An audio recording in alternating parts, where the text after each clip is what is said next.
Hello बच्चों, चलिए प्रश्न पढ़ते हैं। यदि ओमेगा इकाई के एक घनमूल है तो सिद्ध कीजिए कि हमारे पास आयु है जिसके प्रथम पंक्ति के अवयव हैं एक ओमेगा ओमेगा घात दो ओमेगा ओमेगा घात दो एक ओमेगा घात दो एक ओमेगा प्लस हमारे पास आयु है जिसके प्रथम पंक्ति के अवयव ओमेगा ओमेगा घात दो एक दूसरी पंक्ति के अवयव ओमेगा घात दो एक ओमेगा तीसरी पंक्ति के अवयव ओमेगा ओमेगा घात दो एक पूरे के गुणा में हमारे पास है आयु अर्थात मैट्रिक्स है जिसके प्रथम स्तंभ के अवयव है एक ओमेगा ओमेगा घात दो बराबर हमारे पास है आयु है जिसके एक स्तंभ है जिसके अंदर अवयव है शून्य शून्य शून्य। मुख्य अवधारणा तो हमारा जो प्रश्न है वो आयु से संबंधित अर्थात मैट्रिक्स से संबंधित है, तो इसके अंदर हम बात करेंगे। हमारे पास है देखो एक ओमेगा जो इकाई के घनमूल है तो हमारा एक प्लस ओमेगा की घात दो बराबर हमारा होता है शून्य और ओमेगा की घात तीन बराबर हमारा होता है एक। तो अब देखो हमें प्रश्न के बारे में बात करते हैं, तो प्रश्न में हमें सिद्ध करना है तो हम इसका बायां पक्ष लेंगे, तो यहाँ लिखेंगे हम बायां पक्ष। तो बाएं पक्ष में देखते हैं यहाँ से हमारे पास है आयु जिसके अवयव है हमारे पास प्रथम पंक्ति की एक ओमेगा ओमेगा की घात दो दूसरी पंक्ति के जो अवयव है वो ओमेगा ओमेगा की घात दो एक तीसरी पंक्ति के अवयव है ओमेगा घात दो एक ओमेगा फिर हमारे पास प्लस से दूसरा आयु है जिसके अवयव है ओमेगा ओमेगा की घात दो एक दूसरी पंक्ति के अवयव ओमेगा की घात दो एक ओमेगा तीसरी पंक्ति के अवयव ओमेगा ओमेगा की घात दो एक फिर इसके गुणा में हमारे पास जो आयु है उसके जो स्तंभ है उसका अवयव है एक ओमेगा और ओमेगा की घात दो। तो अब देखो यहाँ से इसको हम आगे कल पहले योग करते हैं, तो देखो योग में हमारे संगत अवयव है वो जुड़ते हैं, तो यहाँ से देखो भाई हमारे पास एक और ओमेगा को जोड़ेंगे तो एक प्लस ओमेगा हो जाएगा, फिर दूसरा अवयव हमारे पास ओमेगा प्लस ओमेगा का दो हो जाएगा, तीसरा अवयव हमारे पास ओमेगा की घात दो प्लस एक हो जाएगा, दूसरी पंक्ति को जोड़ेंगे तो हमारे पास आ जाएगा ओमेगा प्लस ओमेगा की घात दो फिर हमारे पास आ जाएगा ओमेगा की घात दो प्लस एक फिर वही तीसरे अवयव से तीसरा अवयव जोड़ेंगे तो हमारे पास आ जाएगा एक प्लस ओमेगा। अब देखो हम तीसरी पंक्ति की बात करें तो पहला अवयव हो जाएगा हमारे पास ओमेगा की घात दो प्लस ओमेगा फिर दूसरा अवयव से दूसरा जोड़ेगा तो एक प्लस ओमेगा की घात दो फिर हमारा देखो तीसरे अवयव से तीसरा जुड़ेगा तो यहाँ आ जाएगा ओमेगा प्लस एक गुणा में हमारे पास आयु है जिसके अवयव है एक ओमेगा ओमेगा की घात दो। तो यहाँ से देखो चूंकि हम जानते हैं एक प्लस ओमेगा की घात दो बराबर हमारा होता है शून्य, तो यहाँ से एक प्लस ओमेगा बराबर तो हो जाएगा हमारे पास ओमेगा की माइनस ओमेगा की घात दो और एक प्लस ओमेगा की घात दो बराबर हमारे पास हो जाएगा माइनस ओमेगा और हमारे पास ओमेगा प्लस ओमेगा की घात दो बराबर हो जाएगा हमारे पास माइनस एक। तो यहाँ से देखो बराबर में हमारे पास आ जाएगा आयु जिसका प्रथम अवयव है वो एक प्लस ओमेगा है, तो एक प्लस ओमेगा की जगह हमारे पास आ जाएगा माइनस ओमेगा की घात दो। तो दूसरा अवयव वो ओमेगा प्लस ओमेगा घात दो है जो कि हमारा हो जाएगा माइनस एक।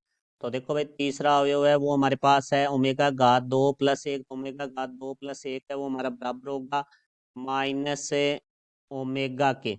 अब देखो हम दूसरी पंक्ति के लिए बात करते हैं, दूसरी पंक्ति का जो पहला अवयव है ओमेगा प्लस ओमेगा घात दो है तो वो हमारा बराबर होता है माइनस एक के। फिर हमारे पास दूसरा अवयव है ओमेगा घात दो प्लस एक, ओमेगा घात दो प्लस एक है वो बराबर होता है माइनस ओमेगा के। फिर हमारे पास तीसरा अवयव है वो एक प्लस ओमेगा, तो एक प्लस ओमेगा वो बराबर होता है माइनस ओमेगा की घात दो। फिर हम बात करते हैं तीसरी पंक्ति के प्रथम अवयव जो ओमेगा घात दो प्लस ओमेगा है वो हमारा ओमेगा घात दो प्लस ओमेगा वो बराबर होता है माइनस एक के। फिर हमारे पास दूसरा अवयव है एक प्लस ओमेगा घात जो कि हमारा बराबर होगा माइनस ओमेगा के। फिर हमारे पास तीसरा अवयव है ओमेगा प्लस एक, ओमेगा प्लस एक है वो बराबर होगा माइनस ओमेगा घात दो और यहाँ से हमारा जो गुणा होगा वो आयु है जिसके अवयव है एक ओमेगा ओमेगा की घात दो। तो देखो यहाँ से अब इनको गुणा करेंगे तो हमारे पास बराबर में आ जाएगा आयु जिसका प्रथम पंक्ति के अवयव है उसका प्रथम स्तंभ के अवयव से गुणा होगा, तो संगत अवयव का गुणा होता है पहले अवयव का पहले अवयव से होगा तो माइनस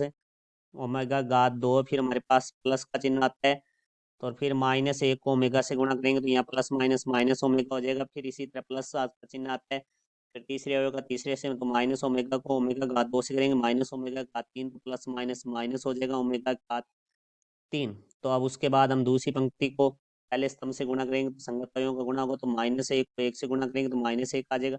दूसरे अवयव का दूसरे अवयव से गुणा करेंगे तो माइनस ओमेगा को ओमेगा से गुणा करेंगे तो माइनस ओमेगा घात 2। फिर तीसरे अवयव को तीसरे से करेंगे तो माइनस ओमेगा घात 2 को ओमेगा घात 2 से करेंगे तो माइनस ओमेगा की घात 4 हो जाएगा। फिर तीसरी पंक्ति को हम पहले स्तंभ से गुणा करेंगे तो संगत अवयवों का गुणा होगा तो पहले अवयव का पहले अवयव से गुणा होगा तो -1। फिर माइनस ओमेगा को ओमेगा से गुणा करेंगे तो माइनस ओमेगा की घात 2 आ जाएगा। फिर माइनस ओमेगा घात 2 को हम ओमेगा घात 2 से गुणा करेंगे तो माइनस ओमेगा की घात 4 आ जाएगा। क्योंकि हमने क्या उदाहरण में लिखा है ओमेगा घात 3 बराबर हमारे पास होता है 1। तो यहाँ से देखो भाई हमारे पास है आ जाएगा बराबर में आयु माइनस ओमेगा घात 2 माइनस ओमेगा -1। फिर यहाँ से हमारे पास आ जाएगा -1 माइनस ओमेगा घात 2 माइनस ओमेगा घात 4 को हम लिख सकते हैं ओमेगा घात 3 गुणा ओमेगा। चूंकि हम जानते हैं ए की घात m गुणा ए की घात n बराबर होता है ए की घात m प्लस n। तो यहाँ से देखो भाई तीसरी पंक्ति है उसमें आ जाएगा -1 माइनस ओमेगा घात 2 माइनस ओमेगा घात 4 है उसको हम लिख सकते हैं ओमेगा घात 3 गुणा ओमेगा।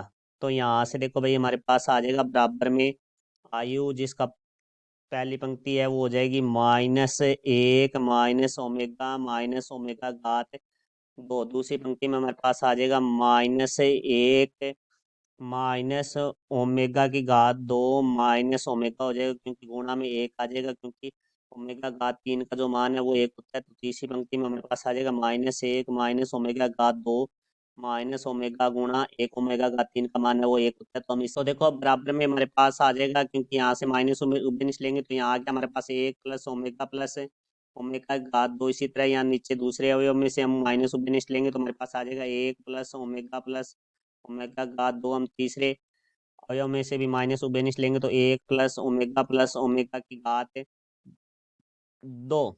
तो यहाँ से देखो 1 प्लस ओमेगा घात 2 का मुख्य अवधारणा से जो हमारा मान है वो हमारा शून्य होता है। तो शून्य को माइनस से गुणा करेंगे तो वो शून्य आएगा। इस तरह से हमारे पास तीनों अवयव है वो शून्य आ जाएंगे। तो यही हमें सिद्ध करना था जो कि हमारा मुख्य अवधारणा से सिद्ध होता है। मैं आशा करता हूँ समझाया होगा। धन्यवाद।